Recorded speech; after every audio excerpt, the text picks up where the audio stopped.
스마스토어를 운영하면서 신규 주문권을 발송 처리하는 과정에 대해서 살펴보도록 하겠습니다. 스마트 스토어에 로그인을 하게 되면 신규 주문권 정보를 확인을 할 수가 있겠습니다.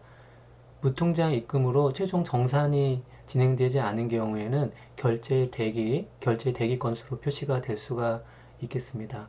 그리고 오늘 출발 서비스로 배송 정책을 설정한 경우에는 오늘 출발에 주문건이 표시가 될 수 있겠고요. 특정 기간에 예약 구매로 판매를 하는 경우에는 예약 구매건에 표시가 될 수 있겠습니다. 신규 주문건을 발주 확인을 하게 되면 전환되게 되겠고요.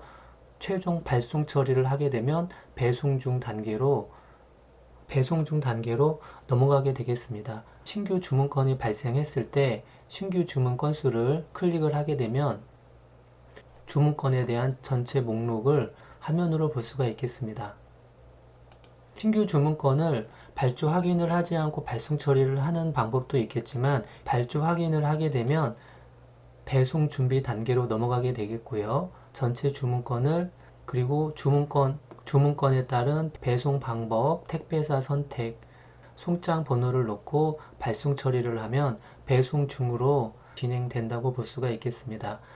스토어를 운영하면서 부득이하게 발송 지연 안내와 판매 취소를 하는 경우가 발생할 수도 있겠는데요. 발송 지연 같은 경우는 결제일로부터 3영업일 이내 발송 처리가 불가능한 경우 발송 처리 안내를 반드시 해야 됩니다. 발송 처리 안내는 최초 1회만 가능하며 입력한 지연 사유는 구매자에게 문자로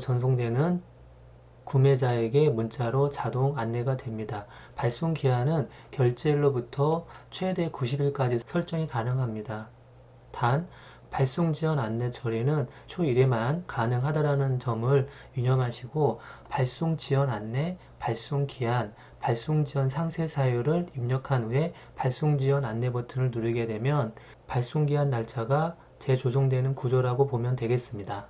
판매할 수 없는 상품을 주문받았을 경우에 판매 취소를 할 수가 있겠는데요. 화면에서 보는 것처럼 판매 취소 버튼 상품 주문 번호를 발송 불가능한 상품 주문 번호를 선택한 후에 판매 취소 버튼을 누르게 되면 선택권 판매 취소 화면을 볼 수가 있겠습니다. 판매 불가 사유와 구매자에게 전할 메시지를 입력하고 판매권 취소를 누르게 되면 해당 주문권이 판매 취소가 되는 과정을 거치게 됩니다. 주문권을 판매 취소할 경우에 발송 지연 처리 안내를 하지 않았을 경우에 그에 따른 페널티가 각각 1점과 3점, 2점이 부여될 수가 있겠고요. 품절 취소인 경우에는 품절 처리 메시지를 보낸 다음 영업일에 2점에 해당되는 페널티가 부여되겠습니다. 페널티 정책에 대해서 간략히 살펴보면 1단계 주의 단계, 2단계 경고 단계, 3단계 이용 제한 단계를 거치게 되는데요. 최근 30일간 스마스토어의 페널티 점수가 10점 이상이고 판매 관리 페널티 비율이 40% 이상이 발생한 경우에 1단계 주의 단계를 받게 됩니다.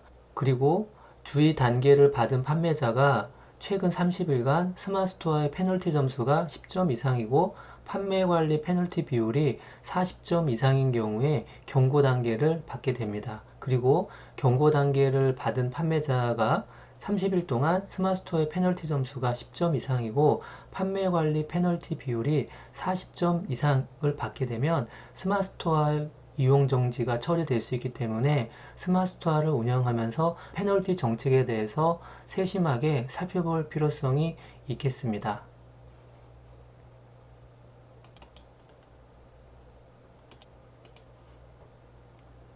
발송 처리하는 방법은 택배사를 선택을 하게 되면 택배사명 선택란이 활성화가 되겠고요. 택배사 선택을 한 후에 발송 처리를 하게 되면 배송 중 단계로 처리되겠습니다.